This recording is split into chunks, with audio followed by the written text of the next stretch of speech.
묘법 연화경 2권 제4 신해품 3장 비유하여 경사를 설하다. 세존이시여, 저희들이 지금 비유를 들어 이 뜻을 밝히겠나이다.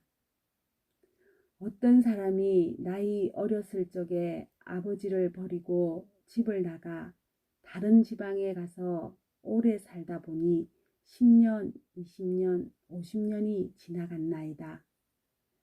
나이가 들었어도 매우 가난하여 이곳 저곳으로 떠돌아다니다 옷과 밥을 구하다가 우연히 본국으로 가게 되었나이다. 그의 아버지는 아들을 잃고 찾아다니다가 만나지 못하고 하는 수 없이 어느 도시에 머물러 살게 되었나이다. 그 아버지는 부자여서 재물이 한량없으니 금, 은, 유리, 산호, 호박, 파려, 진주 등이 창고마다 가득하였고 남종, 여종, 상노, 고용인, 사무원들을 많이 거느렸으며 코끼리, 말, 수레와 소와 양이 무수히 많았고 재물이나 곡식을 거래하는 이익이 다른 나라에까지 미치어서 장사꾼과 고객이 매우 많았나이다. 이때 아주 가난하고 헐벗은 아들은 여러 지방과 여러 마을을 떠돌아다니다가 마침내 아버지가 살고 있는 도시에 들어오게 되었나이다. 아버지는 아들과 이별한 지 50여 년이 지난 것을 항상 기억하고 있었지만 한 번도 다른 사람에게 이런 일을 말하지 아니하고 오직 혼자 마음속으로 한탄하고 걱정하였나이다.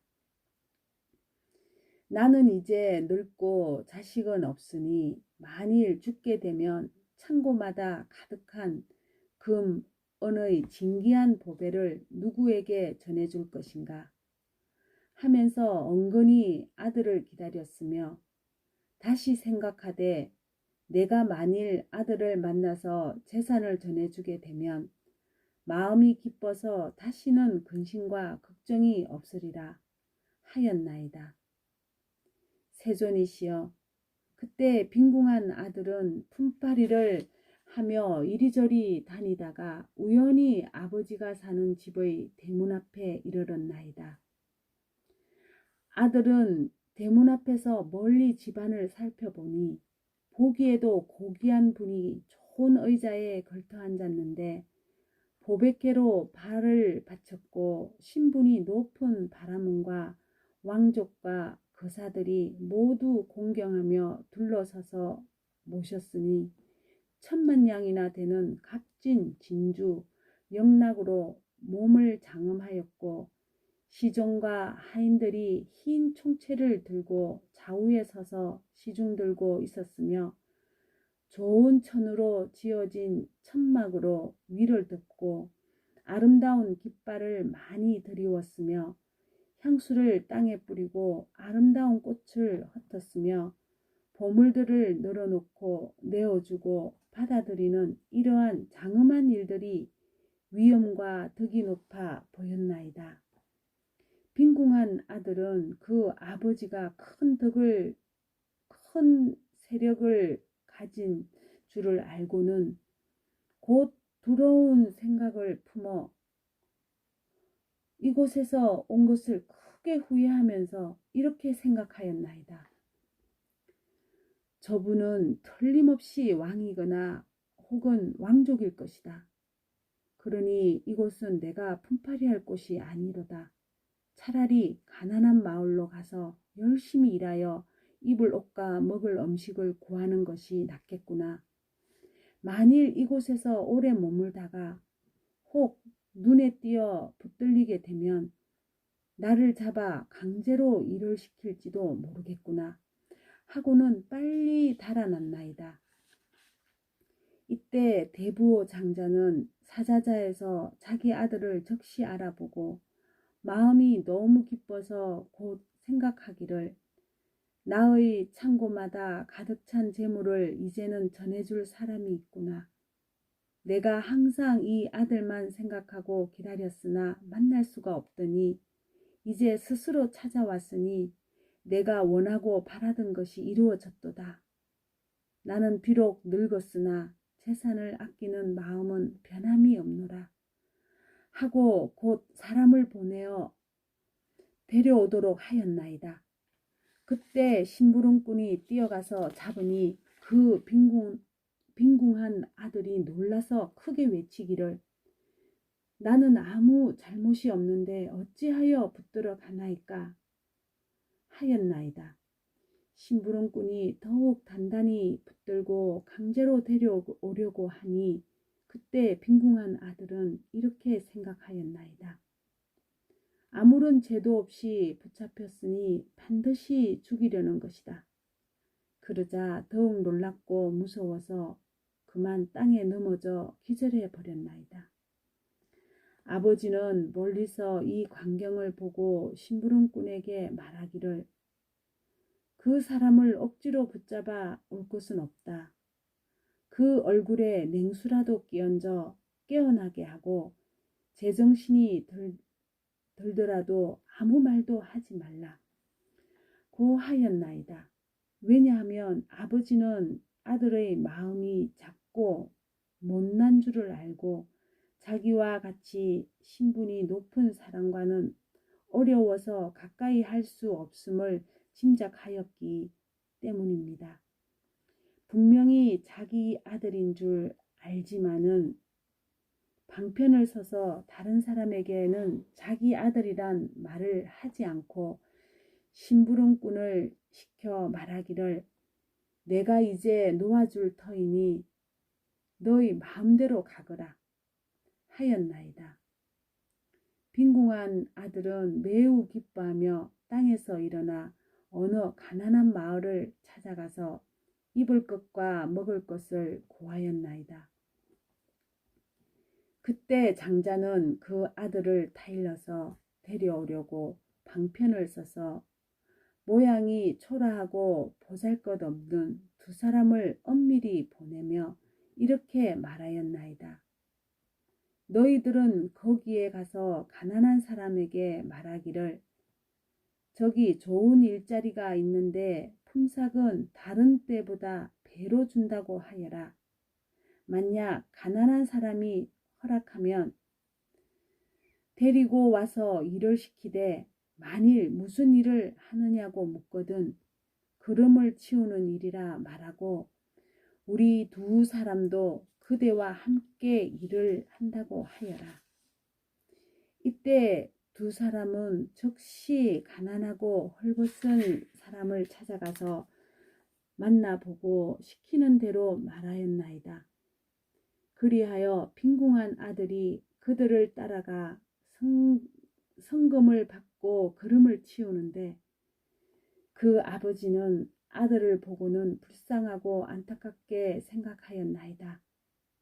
그러다가 어느 날 창문으로 아들을 바라보니 몸은 말라 야이었고 흙과 오물이 온몸에 가득하여 더럽고 불길하기가 이루 말할 수 없는지라.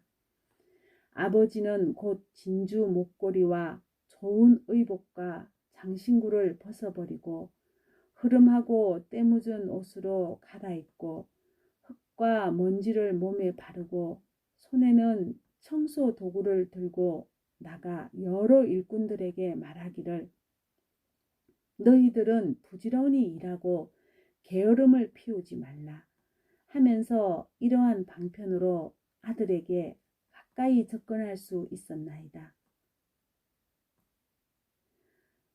그리고는 빈궁한 아들에게 말하기를 이 사람아 너는 다른 데로 가지 말고 항상 여기에서 일을 하여라.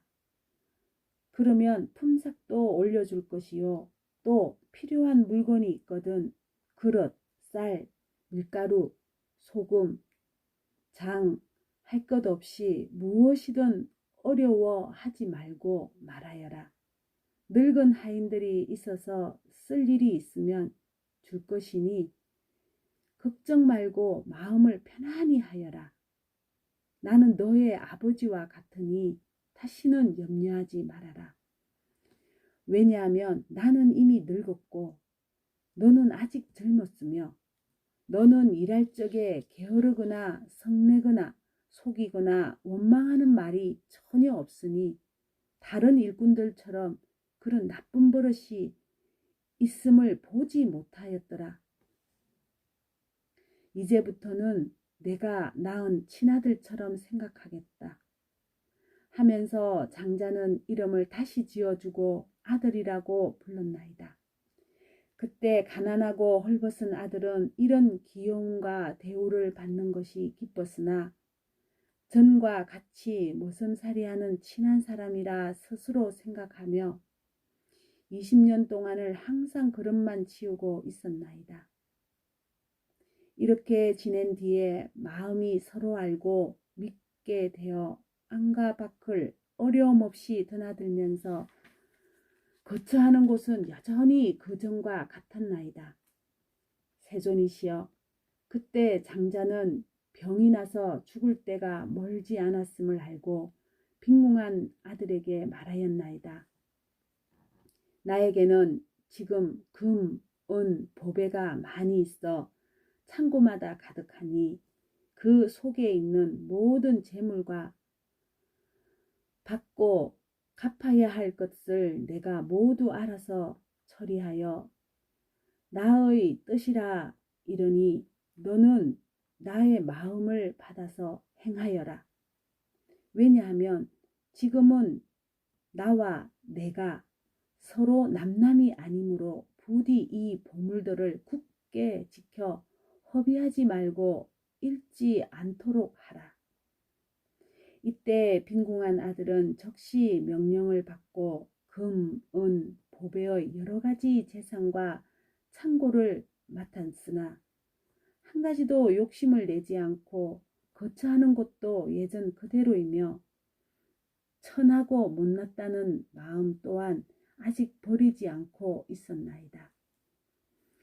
다시 얼마를 지난 뒤에 아버지는 아들의 마음이 점점 열리고 커져서 큰 뜻을 가지게 되어 지난날의 비천하고 못났던 마음을 스스로 뉘우치고 있음을 알게 되었나이다.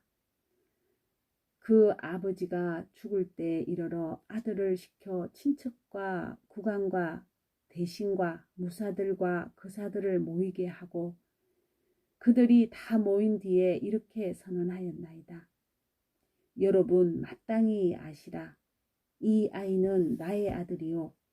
내가 낳았으나 어느 성 안에서 나를 버리고 도망하여 50여 년 동안 외롭게 떠돌아다니며 온갖 고생을 다하였소.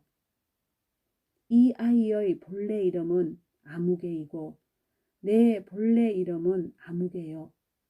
예전부터 본래 있던 성에서 무척 걱정하며 찾으려고 애를 썼는데 우연히 이곳에서 만나게 되었소. 이 아이는 참으로 나의 아들이요. 나는 그의 아버지이니 지금부터 내가 가지고 있는 모든 재산은 다 이 아들의 소유가 되며 먼저부터 주고받던 것도 모두 이 아들이 알아서 처리할 것이요.